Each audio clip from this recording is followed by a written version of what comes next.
ईश्वर कबीर साहब जी महाराष्ट्र के पंढरपुर के पास एक आश्रम बनाकर सत्संग किया करते थे। सत्संग में ज्ञान की बातें बताते थे जो सभी लोगों को बहुत अच्छी लगती थी। श्रद्धालु लोग कबीर साहिब जी के ज्ञान से प्रभावित होकर नाम दीक्षा लेकर भक्ति करने लगते थे।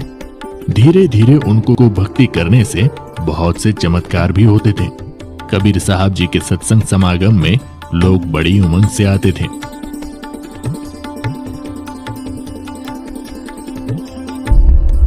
उन्हीं भक्तों में से एक भक्त का नाम रंका था।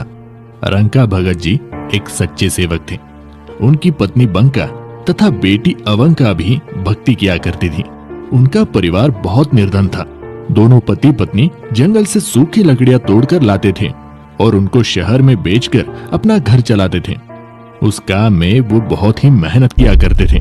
कबीर साहिब जी के साथ में नामदेव नाम के एक भक्त रहते थे तथा वे भी कबीर जी के शिष्य बन गए थे।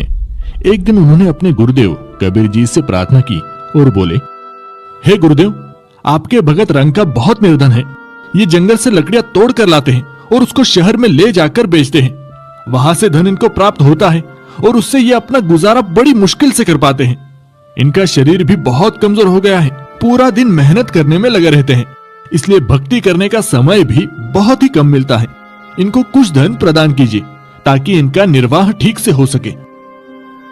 कबीर साहिब जी ने कहा, भक्त नामदेव, मैंने इनको धन देने की बहुत बार कोशिश की, परंतु ये लेते ही नहीं। हे गुरुदेव, आप फिर से धन दीजिए, ये अब की बार अवश्य लेंगे। बड़े दुखी है दोनों।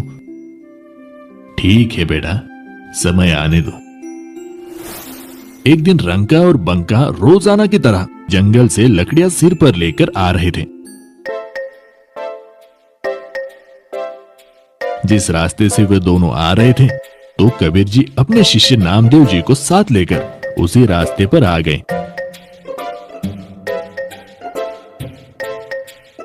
उन्होंने रास्ते के बीच में कुछ सोने चांदी के आभूषण तथा कुछ अशरफियां डाल दी और स्वयं दोनों किसी झाड़ी के पास जाकर छुप गए और उनके आने का इंतजार करने लगे। कुछ देर बाद रंका लकड़ियां सिर पर लेकर आगे आगे चल रहा था।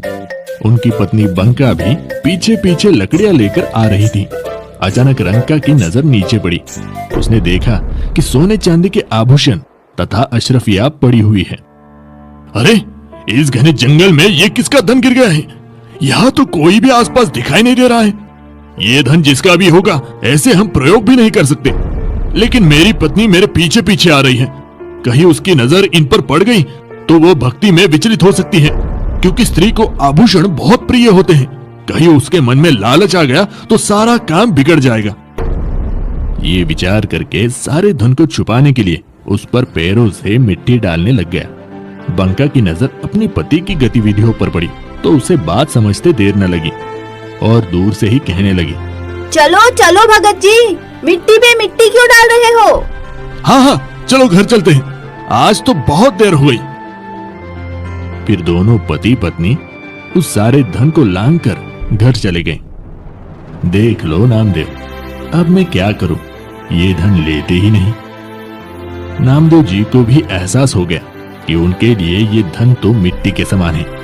वास्तव में धन तो राम नाम की भक्ति का धन होता है जो कभी भी नष्ट नहीं होता। ये इतना निर्धन होते हुए भी भगवान के दिए में खुश थे। अपनी कोई इच्छा नहीं रखते, केवल भक्ति को आधार बनाकर अपने जीवन यापन कर रहे हैं। ये वास्तव में परम भक्त हैं। कबीर साहिब जी कहते हैं, कबीरा सब जग निर्धना, धनवंता न कोय, धनवंता सोई जानियो, राम नाम धन होए।